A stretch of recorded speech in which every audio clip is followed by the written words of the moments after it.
En esta mañana quisiera que abrieran sus Biblias a la epístola de Timoteo, de Pablo a Timoteo, capítulo 1, los versículos del 18 al 20.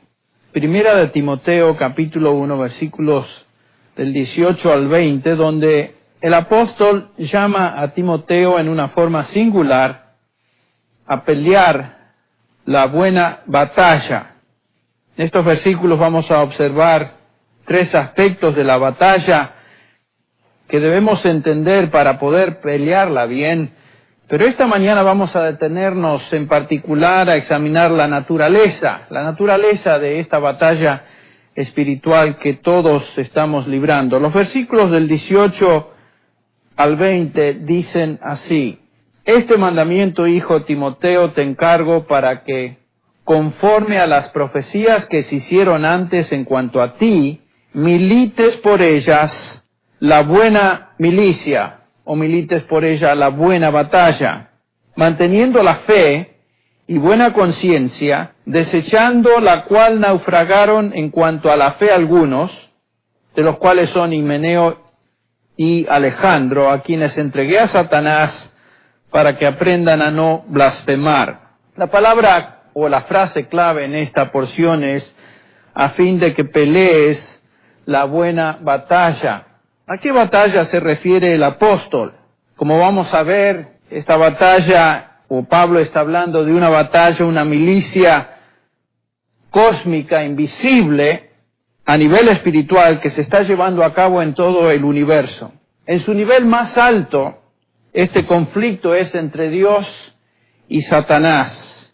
Es una guerra entre el Señor y su verdad y Satanás y sus mentiras. Es una batalla entre Dios y su voluntad y Satanás y su voluntad. Ese es el primer nivel y el más alto. Hay un segundo nivel. Esta guerra también se está llevando a cabo entre los ángeles santos de Dios y los ángeles caídos o demonios que siguen a Satanás. Y finalmente, este conflicto espiritual desciende al nivel de los seres humanos. Entre hombres impíos y hombres piadosos, esta guerra se está librando entre los hijos de Dios y aquellos que siguen a su padre Satanás. Esta es una batalla, como ya dije, de proporciones cósmicas que afecta a toda criatura inteligente en el universo. Se filtra desde el nivel más alto hasta llegar al nivel más bajo e involucra a todo ser humano. Esto, por supuesto, te incluye a ti y a mí. Y para entender esta batalla necesitamos conocer cada uno de sus aspectos. Ustedes recuerdan que el Señor Jesús, hablando de conflicto, en Lucas capítulo 14, versículo 31, dice estas palabras: ¿O qué rey, cuando sale al encuentro de otro rey para la batalla, no se sienta primero y delibera si son 10,000 hombres? Es bastante fuerte como para enfrentarse al que viene contra él con 20,000. En otras palabras, está diciendo el Señor que ningún rey, ninguna nación entra en guerra con otra sin por lo menos entender el poderío al cual ese rey o esa nación se va a enfrentar. Por aplicación, nosotros estamos involucrados en una guerra espiritual y tenemos que entender con qué tipo de enemigo estamos luchando. Tristemente, la mayoría o muchos cristianos no están librando una buena batalla porque no entienden o no conocen con qué tipo de enemigos se están enfrentando. Algunos ni siquiera saben que están en una lucha ante orden espiritual. Muchos piensan que creer en el Evangelio es algo que es fácil, que les va a hacer la vida fácil, que les va a traer todo tipo de beneficio. Se les ha vendido a estos cristianos la idea de que el Evangelio resulta automáticamente en salud física y prosperidad económica. Estos cristianos viven una vida superficial basada en condiciones triviales. Su preocupación es tener un buen físico, salud física, una buena casa, un buen trabajo, un buen auto y demás. Este tipo de creyente ni siquiera está consciente de la lucha espiritual en la cual él se encuentra.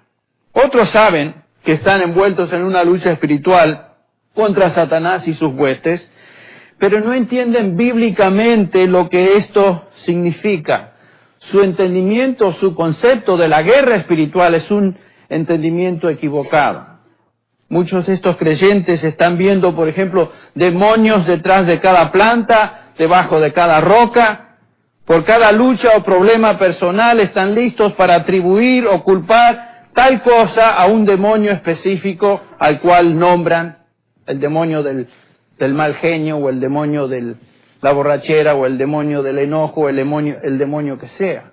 A menudo este tipo de creyente vive obsesionado, vive pensando más en Satanás y sus demonios que en Dios y la victoria que él tiene por pertenecer a Cristo y estar en Cristo Jesús.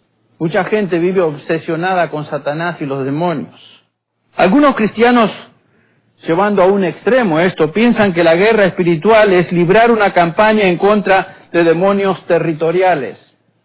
En este último viaje que tuve, pude escuchar esto que está muy de moda en la parte sur del continente, esto de librar y luchar contra demonios territoriales, expulsarlos o atarlos y cosas por el estilo.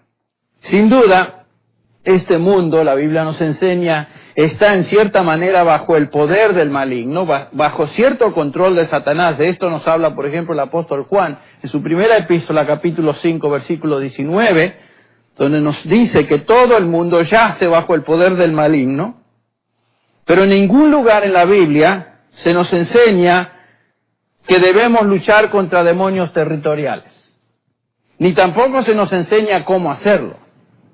Así que estos conceptos de la lucha espiritual o la guerra espiritual son inventados, no vienen de la palabra de Dios. El punto es que existe una ignorancia general en cuanto a la guerra espiritual en la cual nos encontramos.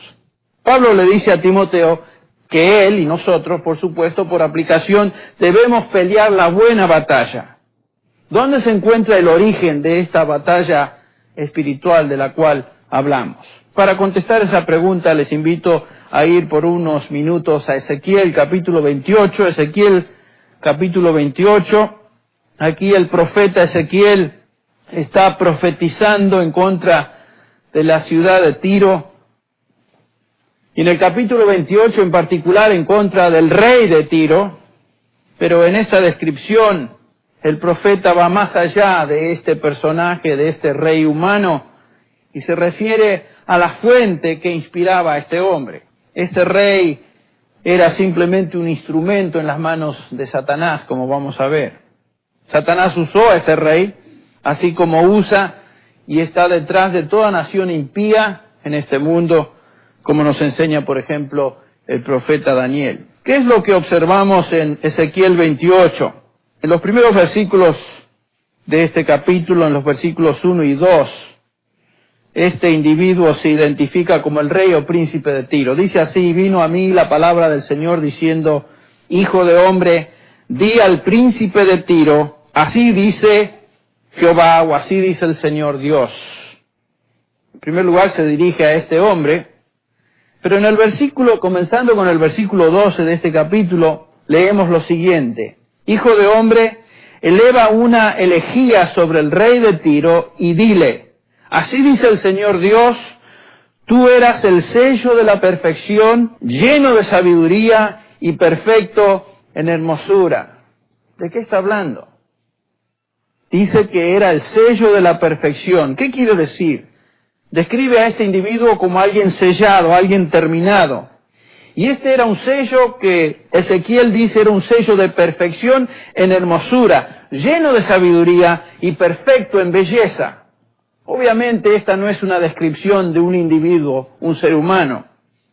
Esta es una descripción que va más allá del rey de Tiro, puesto que nadie en esta tierra es perfecto en belleza y lleno de sabiduría. Más, en el versículo que sigue, en el versículo 13, comenzamos a darnos cuenta de de quién es este personaje al cual el profeta se refiere. Dice el versículo 13, en el Edén estabas, y en el huerto de Dios, toda piedra preciosa era tu vestidura, y ahí nos da una serie de piedras preciosas.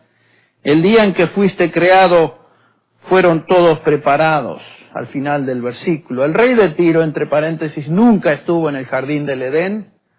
Obviamente esta es una referencia a aquel que estuvo en el jardín del Edén, el huerto de Dios. Es una descripción de la serpiente, el enemigo de Dios, el adversario de Dios, llamado en el Antiguo Testamento Satán, quien se aparece por primera vez en el relato bíblico justamente en el jardín del Edén. Acá nos dice el profeta que la vestidura de este personaje era de toda piedra preciosa, representando la gloria de Dios y la hermosura de esa criatura desde su creación. El versículo 14 lo describe como uno de los ángeles de alto rango delante de Dios. No era un simple ángel. Fíjense cómo el Ezequiel, inspirado por el Espíritu Santo, llama a este personaje: tú, querubín de alas desplegadas, protector, yo te puse ahí. Estabas en el monte santo de Dios, andabas en medio de las piedras de fuego. Noten que la posición o la función de este ángel era una de protector. Y se encontraba no en cualquier lado del cielo, sino en un lugar muy especial, en el santo monte de Dios. Estaba cercano a Dios, era protector del trono de Dios. Y acuérdense que los ángeles, en contraste a Dios, no son omnipresentes. Cada ángel es criatura y se limita su habitación al lugar donde él existe en ese momento. No está en todo lugar al mismo tiempo. Sí que se pueden mover a una velocidad increíble, pero ahí estaba este personaje, este ángel, diseñado para ser protector del trono de Dios, en el monte santo, refiriéndose a la habitación de Dios en el cielo, y andabas en piedras de fuego. Definitivamente una referencia a un privilegio tremendo que este personaje, este ángel tenía delante de Dios. El versículo 15 dice Ezequiel que era perfecto. Dice, perfecto eras en tus caminos desde el día en que fuiste creado. Otra evidencia que Satanás es criatura, él fue creado por Dios, no es igual a Dios, hasta, y aquí encontramos esta frase tremenda, hasta que la iniquidad se halló en ti. Hasta que la iniquidad se halló en ti. Era perfecto en sus caminos. Perfecto hasta el día que algo sucedió, y ese algo se nos describe acá como se halló maldad en ti. Aquí tenemos el principio entonces de la guerra espiritual. El querubín protector de Dios ahora se vuelve su contrincante y su enemigo. ¿De dónde viene el mal? Bueno, definitivamente el origen se encuentra en Satanás, pero ¿de dónde vino? ¿Qué causó la maldad en este ángel? ¿Cómo es que sucedió? ¿Cómo es que fue tentado a hacer el mal? ¿Vino de afuera? No, porque vivía en un medio ambiente perfecto creado por Dios.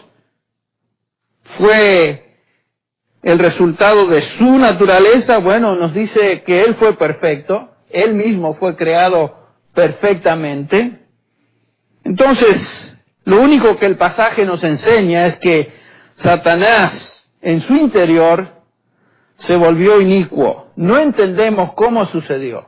La Biblia no nos dice en ningún momento cómo es que el mal se originó. Simplemente nos dice que se halló iniquidad en este ángel, en Satanás. Y continúa el versículo 17 diciendo que se enalteció tu corazón a causa de tu hermosura. Corrompiste tu sabiduría a causa de tu esplendor. Te arrojé en tierra, te puse delante de los reyes para que vieran en ti un ejemplo. Esta criatura hermosa, definitivamente hermosa, se envaneció al ver su propia hermosura y se corrompió, nos dice el pasaje.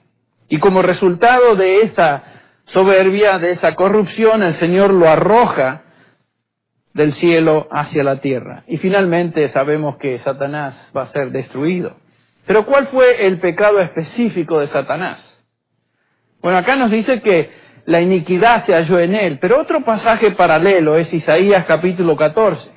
Isaías capítulo 14, donde nos describe o nos amplía el panorama, el entendimiento de cómo el pecado se originó con Satanás. En Isaías 14, aquí el profeta, otra vez, en este caso Isaías, está pronunciando una profecía en contra de Babilonia y la destrucción que Babilonia o el imperio iba a sufrir, el rey, pero como es normal en este caso, nos lleva detrás del escenario y la profecía ahora nos habla en particular del poder inicuo detrás de la vileza de esta nación babilónica. Nos dice capítulo 14 de Isaías, versículo 12, como has caído del cielo, oh lucero de la mañana, hijo de la aurora, has sido derribado por tierra, tú que debilitabas a las naciones. Tú dijiste en tu corazón, subiré al cielo, por encima de las estrellas de Dios, levantaré mi trono y me sentaré en el monte de la asamblea, en el extremo norte, subiré sobre las alturas de la nube, me haré semejante al Altísimo. Y acá el profeta Isaías nos hace ver algo acerca del pecado de Satanás. La iniquidad fundamental de Satanás fue su orgullo. 3 veces nos dice, subiré, me levantaré, me sentaré, subiré y seré más, seré semejante al Altísimo. No se conformó en su condición exaltada en la cual fue creada, sino que quiso ir más allá de los límites que Dios le había puesto. Y no solamente que quiso ser más allá que el resto de los ángeles, porque en el versículo 13 nos dice, subiré al cielo por encima de las estrellas, una referencia a los ángeles de Dios. No es que va a sobrepasar a los demás ángeles, sino que dice, voy a ser igual que el Altísimo, voy a ser como el Altísimo. No se conformó con su condición exaltada, sino que buscó ser igual a Dios. El orgullo fue su problema, el enaltecimiento, la soberbia. Por supuesto, este es el plan de Satanás, implantar esa soberbia también en el corazón del hombre en la medida que él tienta al hombre. Ustedes recuerdan, por ejemplo, en Génesis 3, cuando se acerca a Eva, su tentación fue apelar al orgullo de esta mujer. Así que, si comen esto, van a perecer. No. El día que ustedes comen de este fruto, serán como ¿quién? Como Dios, sabiendo entre el bien y el mal. Inmediatamente el orgullo entra en juego. Satanás tienta al hombre ahora con su propio orgullo. Transfiere ese orgullo hacia el ser humano. El hombre hoy tiene el mismo problema. Todo ser humano lucha con esa tentación. Una descripción tremenda del ser humano en su descendencia. Romanos 1, versículo 21 dice, pues que aunque conocían a Dios, no le honraron como a Dios, ni le dieron gracias, sino que se hicieron vanos en sus razonamientos y su necio corazón fue entenebrecido. Profesando ser sabios, se volvieron necios y cambiaron la gloria del Dios incorruptible por una imagen en forma de hombre corruptible, de aves, de cuadrúpedos y de reptiles. El hombre rechaza al Dios verdadero y se enaltece y trata de ser como Dios. En su corazón entenebrecido se eleva, creando dioses de su propia invención. Los hombres se hacen iguales a Dios, redefiniendo a Dios. Lo que el hombre trata de hacer es bajar a Dios a su nivel. Y lo reduce a Dios, no al Dios de la Biblia, lo que Él es, exaltado, sino a una caricatura de Dios. Desde el momento que el hombre redefine a Dios, se pone en una posición de Dios y comete el mismo pecado que Satanás. Quiere ser igual que Dios. Desafía a Dios. Esto es orgullo.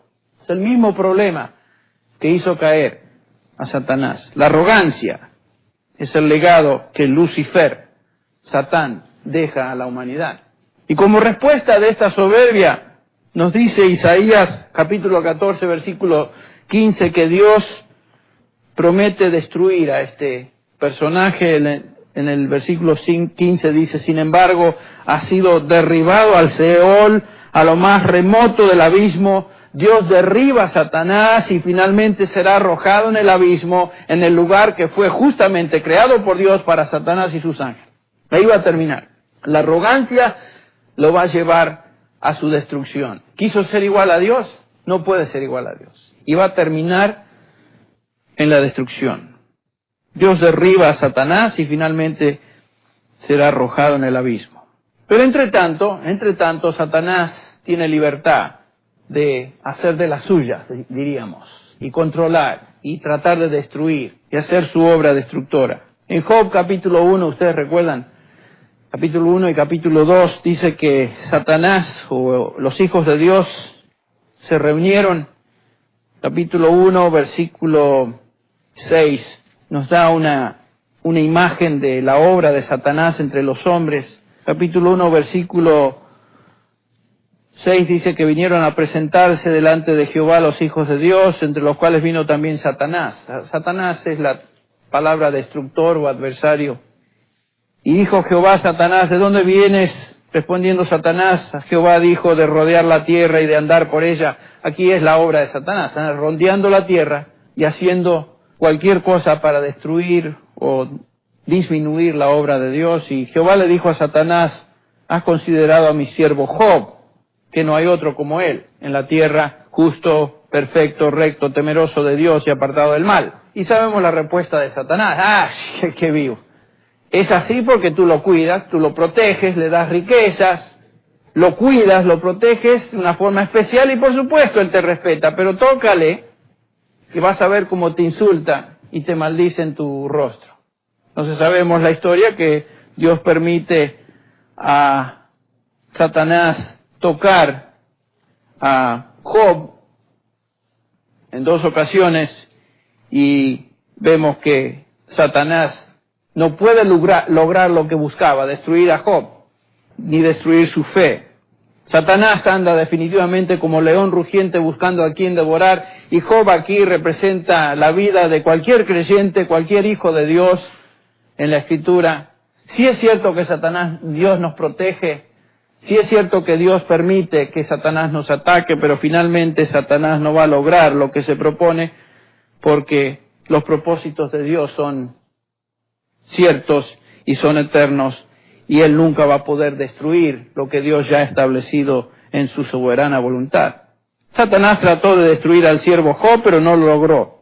Satanás a toda costa trata de distorsionar la verdad de Dios, disminuir el poder de Dios y destruir su obra, sus propósitos y su voluntad. Y por supuesto atacar a los que pertenecen a Dios. Esa es su obra. Hay varios nombres que se le dan a Satanás en el Nuevo Testamento que nos dan una idea del tipo de individuo, de persona que es él. Por ejemplo, es llamado el acusador de los hermanos. Es el adversario, es Belcebú, es el engañador del mundo, es el gran dragón, es enemigo, es mentiroso y padre de mentiras, el Dios de este siglo, el maligno, homicida, príncipe de la potestad del aire, la serpiente antigua y el tentador, son nombres que se le atribuyen a Satanás. Y una vez más podemos ver que estos nombres de Satán, ese ángel privilegiado que fue creado y exaltado por Dios, indican que él está en guerra con Dios y con los que pertenecen a Dios. En Apocalipsis 12, el apóstol Juan nos amplía el panorama de este personaje. Nos dice en Apocalipsis 12:3, entonces apareció otra señal en el cielo, he aquí un gran dragón rojo. De ahí vienen las caricaturas que conocemos. Un gran dragón rojo que tenía 7 cabezas y 10 cuernos, y sobre sus cabezas había 7 diademas. Aquí se le describe como un dragón de 7 cabezas, en referencia por supuesto a los 7 imperios que en secuencia dominaron el mundo. 10 cuernos en referencia a las 10 naciones que van a formar parte del imperio final, el imperio revivido de Roma, que se levantan contra Cristo, entre paréntesis, al final de la historia. El punto es que este dragón está detrás de toda la maldad de los gobiernos y sistemas humanos, y finalmente del último gobierno mundial establecido. Él va a poner al anticristo como su rey final tratando de destruir la obra de Dios. En el versículo 4 de Apocalipsis 12 nos dice que el dragón con su cola arrastra la tercera parte de las estrellas. Y como ya les dije, las estrellas se refieren a ángeles. Y el dragón se paró delante de la mujer, dice el versículo 4, que estaba para dar a luz a fin de devorar a su hijo cuando ella diera luz. Satanás arrastra una tercera parte de los ángeles del cielo, los arroja sobre la tierra, lo cual nos enseña que Satanás no está solo en esta lucha cósmica espiritual, sino que a su disposición tiene un tercio de los ángeles que Dios había creado. Las huestes espirituales de maldad, como Pablo las menciona en Efesios 6, o los demonios. Algunos de estos demonios en Génesis 6 aprendemos que fueron encadenados eternamente. Algunos demonios o estos ángeles caídos están encadenados por un tiempo. En Apocalipsis 9 nos dice Juan que van a ser soltados, liberados durante la época de la tribulación para hacer la obra que su jefe Satanás tiene para ellos. Pero es interesante que acá en el versículo 4 nos habla de la mujer. La mujer obviamente es la descripción de Israel, que da a luz un hijo. Y en el versículo 5 nos dice algo acerca de este hijo. Dice que regirá con vara de hierro a todas las naciones. Este hijo de Israel, ¿quién es? El Mesías que iba a venir y que finalmente va a regir con vara de hierro sobre todas las naciones. Este es el hijo contra quien el dragón se opone y nos dice en el versículo 4 que desde el comienzo, desde su nacimiento, cuando la mujer iba a dar a luz, Satanás trata de destruirlo y devorarlo.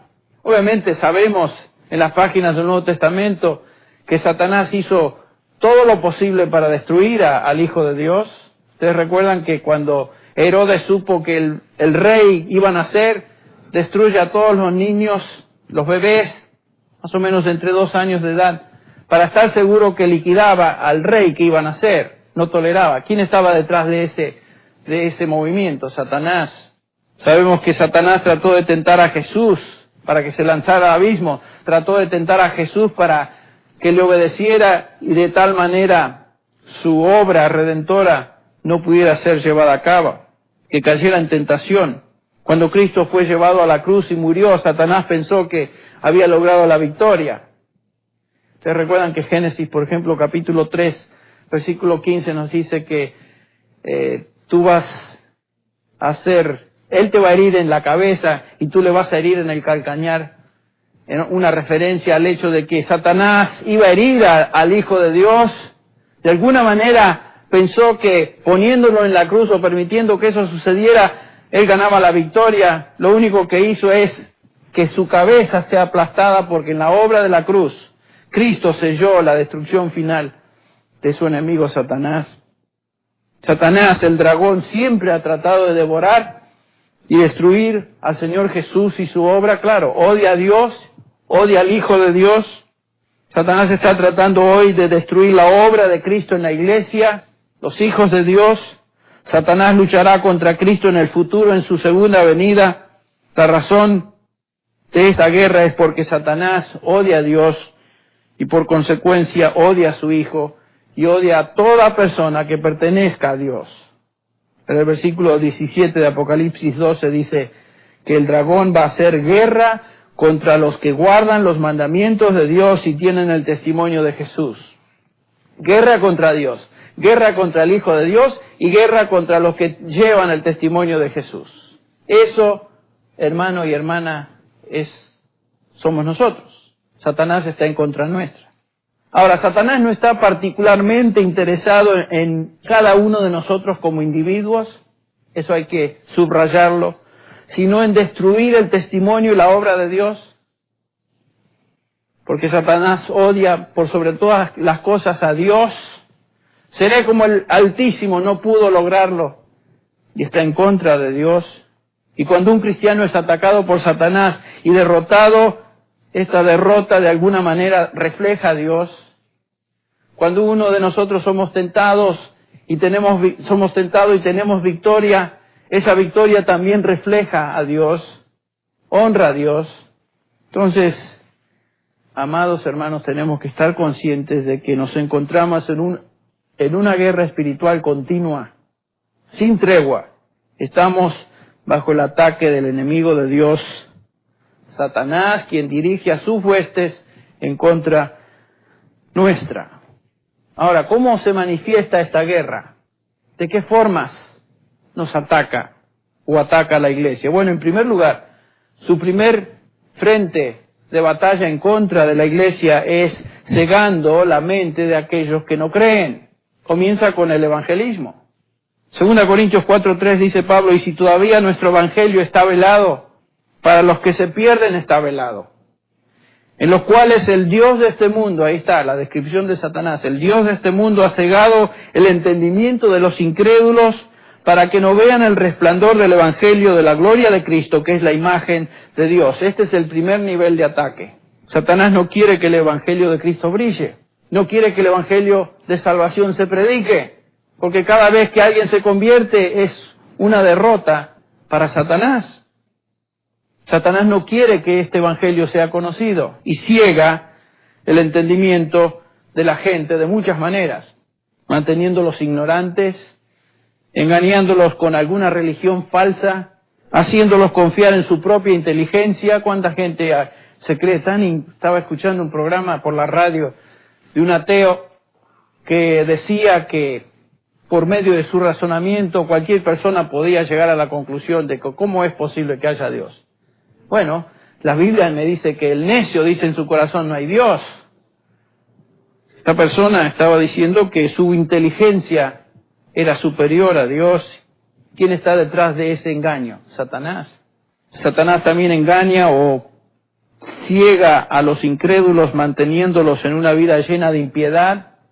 Satanás busca cegar el entendimiento espiritual de la gente. Dios, por su parte, abre el entendimiento, y recordamos, por ejemplo, el testimonio de Lidia en Hechos, que dice que el Señor abrió su entendimiento para recibir lo que Pablo le decía. Sin embargo, la obra opuesta de Satanás es cegar el entendimiento. Ahora, ¿qué pasa? Satanás no termina con ese frente de batalla, sino que continúa ahora con los que han creído, que nos lleva al segundo punto. En segundo lugar, Satanás ataca o trata de destruir a aquellos que ya creyeron, nosotros, creyentes. Dice Pedro que Satanás anda como león rugiente buscando a quien devorar. ¿Ustedes recuerdan Lucas, cuando el Señor habla a Pedro y le dice, Simón, Simón, mira que Satanás os ha reclamado para zarandearos como a trigo, pero yo he rogado por ti? Habla de la obra intercesora del Hijo de Dios a favor nuestro. Yo he rogado por ti para que tu fe no falle, y una vez que hayas regresado, fortalece a tus hermanos. Satanás atacó a Pedro y trató de destruirle. ¿Recuerdan? ¿Lo logró? No lo logró. Finalmente lo llevó al borde, pero no lo logró, así como no logró la destrucción de Job, no logró la destrucción de Pedro, porque el Señor intercedió por él. Este es un ejemplo de cómo Satanás ataca a cada uno de nosotros que pertenecemos al Señor. Y gracias a Dios, Romanos 8, capítulo 8, versículo 34 nos dice, ¿quién condenará? Cristo es el que murió, el que también resucitó, el que también está a la diestra del Padre, quien ¿qué? Intercede por nosotros. Esa es la razón por la cual nosotros, hijos de Dios, jamás pereceremos. Ni Satanás nos va a derrotar finalmente. Sí que vamos a sufrir derrotas en nuestro peregrinaje espiritual, así como Pedro sufrió derrotas. Pero finalmente seremos librados de la destrucción final. Por esta razón, sin duda, Pedro, recordando la experiencia de él, aunque él en un momento se creyó fuerte, Señor, aunque todos te negaran, yo, ¿cómo te voy a negar? Yo, Pedro. Justamente lo que hizo, después escribiendo ya como apóstol maduro en el Señor, en 1 de Pedro 5:8 dice, sed sobrios en espíritu, estad alertas, casi diciendo, yo no lo estuve, pero ustedes estén alerta, Porque vuestro adversario, el diablo, anda como león rugiente, buscando a quien devorar. Dice, estad alertas. Esta es la posición del cristiano. Satanás ataca cegando la mente de los incrédulos, ataca a los creyentes tratando de devorarlos, y otra forma en que Satanás ataca a la iglesia es atacando al matrimonio y la familia. El matrimonio y la familia. Por supuesto, ¿quién creó el matrimonio? Dios. ¿Quién trata de destruir el matrimonio? ¿Quién creó a la iglesia? Dios. ¿Quién trata de destruir la iglesia? Satanás. Es obvio. Por eso tenemos que tener cuidado de preservar nuestras familias y nuestros matrimonios, porque Satanás anda al acecho y trata de destruirnos. Esta es simplemente una ilustración, pero en 1 Corintios 7, versículo 3, dice Pablo a las parejas cristianas, que el marido cumpla su deber para con su mujer e igualmente la mujer lo cumpla con su marido. Está hablando del deber conyugal. La mujer no tiene autoridad sobre su propio cuerpo, sino el marido. Asimismo, el marido no tiene autoridad sobre su propio cuerpo, sino la mujer. No os privéis el uno del otro, excepto de común acuerdo y por cierto tiempo, para dedicaros a la oración, después volver a juntaros a fin de que Satanás no os tiente por causa de vuestra falta de dominio propio. A mí me llama mucho la atención y me reconforta qué clara es la Biblia. No tenemos que explicar mucho este pasaje. Ustedes saben de lo que estamos hablando aquí. Y la razón por la cual no debemos negarnos mutuamente si somos casados es porque Satanás nos va a tentar. Y el propósito de esa tentación es destruir el matrimonio. Y Pablo, bajo la inspiración del Espíritu Santo, entonces está describiendo la relación conyugal y cómo Satanás trata de destruir esa relación conyugal. Algunos piensan que el sexo fue el primer pecado. No, ¿qué va a ser el primer pecado? Dios creó el sexo para ser gozado dentro de una relación perfecta que es el matrimonio, la cual Él creó y diseñó.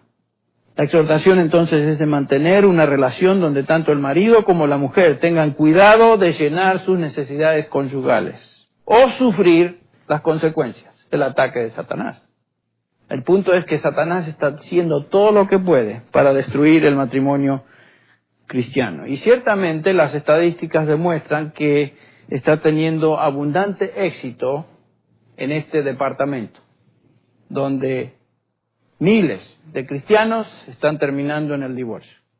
Esto es una evidencia del ataque enfocado de Satanás sobre el matrimonio. Y por supuesto eso se extiende a la familia. El punto es que Satanás ataca a la iglesia, atacando al matrimonio y atacando a las familias. Cuarto lugar, Satanás también ataca a la iglesia tratando de destruir el testimonio de sus líderes. ¡Qué golazo!, ¿verdad? Cuando Satanás hace caer a uno de los líderes de la iglesia. ¡Qué golazo! En la epístola que estamos estudiando, Timoteo, 1 Timoteo, el capítulo 3, hablando de los líderes, Pablo escribe a Timoteo las siguientes palabras. Palabra fiel es esta: si alguno aspira al cargo de obispo, buena obra desea hacer. Precioso, ¿no? Si alguno aspira a ser pastor, a ser anciano, a ser obispo, a ser presbítero, buena cosa desea. Precioso. Pero que un obispo debe ser, dice Pablo, irreprensible. Esa es la característica fundamental, que sea irreprensible o irreprochable, marido de una sola mujer, sobrio, prudente, de buena conducta o conducta decorosa, hospitalario, apto para enseñar. Y en el versículo 6, algo muy interesante, dice que no sea un recién convertido, que no sea un jovencito en la fe, no está hablando de edad, está hablando de cronología espiritual, que no sea un recién convertido, no sea que se envanezca y caiga en la condenación que cayó el diablo. ¿Cuál fue el pecado del diablo? Ya lo vimos. Se ensoberbeció, se exaltó, se creyó superior a lo que Dios había diseñado para él. Y el orgullo trae destrucción. Dice, no pongan a un recién convertido. La tendencia va a ser que un recién convertido, un neófito, va a querer ser o sentirse más de lo que debe ser, y ese es el mismo problema en el cual cayó Satanás. En el versículo 7 dice, debe gozar también de una buena reputación entre los de afuera de la iglesia, para que no caiga en descrédito y en el lazo del diablo otra vez. Pablo está haciendo una conexión muy interesante entre los líderes de la congregación y el ataque que van a recibir por ser líderes de Satanás. Y Pablo advierte que no se debe poner a alguien en una posición de liderazgo que no es maduro en el Señor. El riesgo es que se envanezca, se exalte. Y en segundo lugar, Pablo dice de no poner a alguien que no goza de buena reputación con los de afuera. En otras palabras, que no tenga un testimonio con los de afuera, las relaciones fuera de la iglesia, o Satanás se va a encargar de ponerle lazo y desacreditarlo. Testimonio personal de uno. Ustedes recuerdan que lo interesante de Timoteo cuando Pablo lo escoge es en base a qué. Hechos 16 nos dice que Timoteo gozaba de buena reputación entre los de afuera y para con los de la iglesia. Y no solamente en Listra, sino que en las ciudades vecinas también. Y Pablo dice, ese es una persona que merece estar en el liderazgo. Y justamente acá Timoteo fue puesto como delegado apostólico en la iglesia de Éfeso. Y le está hablando a él. No hay individuo que Satanás quiera destruir más que aquella persona que está en una posición de liderazgo. Es obvio. La caída de un pastor trae resultados trágicos a la iglesia. Cuando un pastor es derrotado, las ovejas se dispersan y son presa fácil ahora sí de lobos rapaces. Por eso es que debemos orar por cada uno de aquellos que estamos en posiciones de liderazgo. Tenemos que hacerlo. Algunos piensan ingenuamente que tal vez un pastor, tal como MacArthur o otros, ya no sufren tentación, que ya están por encima. En el momento que alguien se crea que está por encima, tenga cuidado, mire que no caiga. Porque esa es justamente la posición de una persona orgullosa, que se cree que está por encima de la tentación. Tenemos que orar. Satanás está buscando destruir a aquellos que están en liderazgo. Finalmente, Satanás ataca a la iglesia por medio de religión falsa o la religión falsa.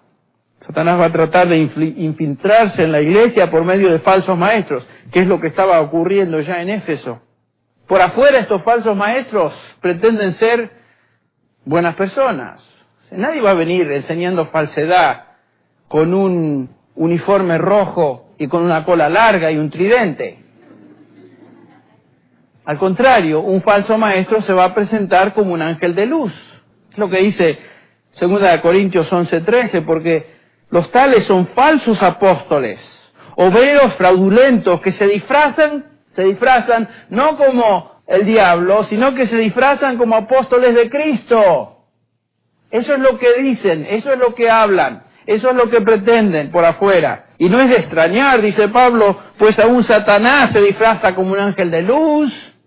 Por tanto, no es de sorprender que sus servidores también se disfracen como servidores de justicia, obvio, cuyo fin será conforme a sus obras. Ahí está.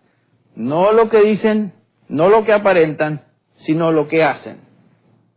Y en el transcurso del tiempo, sus obras van a dar evidencias de quiénes son.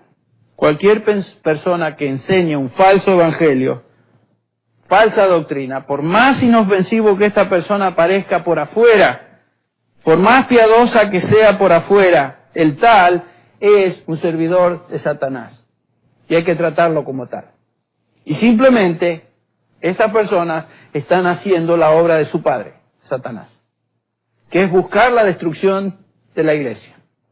Su error lleva a la gente a la destrucción de sus almas. Interesante que Pablo no tenía ninguna tolerancia en cuanto a los falsos maestros. Más, en Gálatas 1:8 y 9 dice Pablo, si aún nosotros, o un ángel del cielo, os anunciara otro evangelio contrario al que os hemos anunciado, sea que anatema, que quiere decir maldito. Palabra fuerte, maldito sea. No dice, escúchenlo y saquen lo bueno. Traten de hacer un balance y saquen lo bueno. A ver, a lo mejor dice algo bueno el tipo. se ve bien por afuera, habla bonito, escúchenlo. No, dice, ese tipo que sea maldito.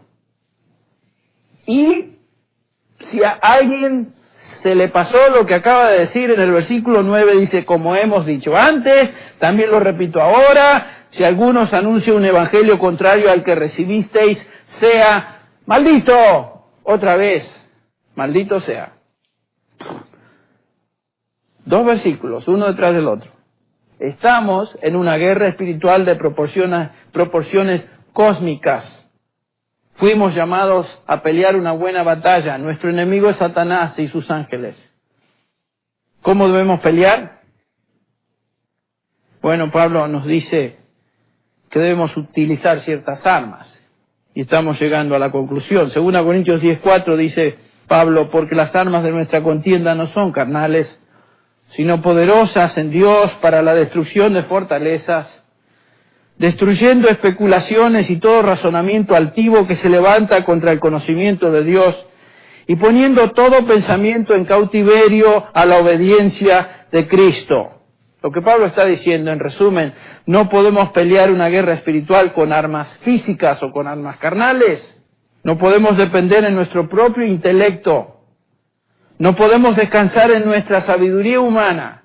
Es lo que dice Pablo. No tenemos la capacidad natural para confrontar las huestes espirituales que hacen guerra en contra nuestra. Si alguien se cree que es suficiente para luchar contra Satanás y sus demonios, es inútil. Es un necio porque no puede en sus propias fuerzas.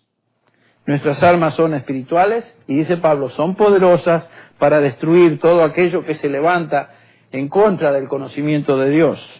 Y noten que Pablo resume todo el armamento del creyente en una frase, obediencia a Cristo. Obediencia a Cristo. Cristo es el que lucha por nosotros y nosotros dependemos de Él. Nuestras armas no son místicas, no son humanas, no consisten en alguna fórmula particular de encanto. Nuestro armamento es obediencia a Cristo y lo que Él nos ha enseñado en su palabra. Otra vez en Efesios 6, del 13 al 18, Pablo explica este armamento. Por tanto, tomad toda la armadura de Dios para que podáis resistir en el día malo, habiéndolo hecho todo, estar firmes.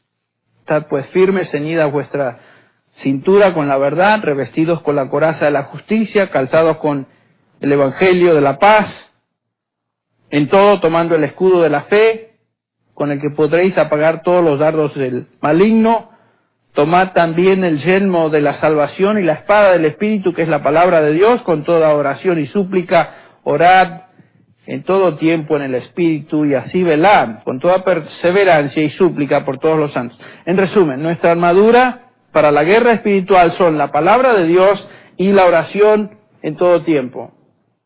Obediencia a Cristo. La espiritualidad no se logra automáticamente. La buena batalla de la cual nos habla el apóstol acá no se pelea en base a experiencias, no está relacionada a fórmulas, no se libra por medio de pequeñas oraciones o dichos.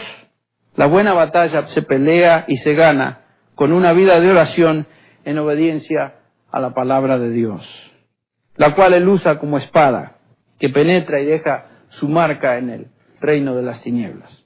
En la gran comisión, cuando Cristo envía a sus discípulos, les recuerda, ir de hacer discípulos de todas las naciones, bautizándolos en el nombre del Padre, del Hijo y del Espíritu Santo, y después dice, enseñándoles a guardar todo lo que yo os he mandado. La palabra guardar quiere decir obedecer. Enseñándoles a obedecer todo lo que yo os he mandado. Dios desea que peleemos una buena batalla. La batalla es espiritual. La batalla se libra con armas espirituales. En esencia, esta batalla espiritual se pelea en obediencia a Cristo, cuya voluntad se encuentra revelada en su palabra. Este es el manual. Y en obediencia a ese manual y en dependencia de Cristo por medio de la oración es que podemos esperar tener victoria sobre nuestro enemigo. Continuaremos este estudio la próxima semana, pero vamos a orar ahora. Padre, gracias te damos una vez más por la claridad con que tu palabra nos habla. Señor, sabemos que estamos en una guerra de proporciones mayúsculas, de orden espiritual. No vemos a nuestro enemigo, no es de carne, no es de sangre, sino es espiritual. Y Señor, es aquel enemigo que trató de exaltarse sobremanera y ser como tú. Padre, te agradecemos porque la Biblia nos enseña que tú nos proteges, así como protegiste a Job, así como protegiste a Pedro, y que, Señor, permites que el enemigo nos ataque. Sin embargo, estamos seguros que podemos tener la victoria sobre él. Pero como vimos hoy, depende de obediencia a tu palabra y depende de nuestra vida de oración. Padre, ayúdanos a ser cristianos victoriosos en esta batalla, en esta pelea. Te alabamos, Señor, por lo que aprendimos hoy. En el nombre precioso de Jesús. Amén.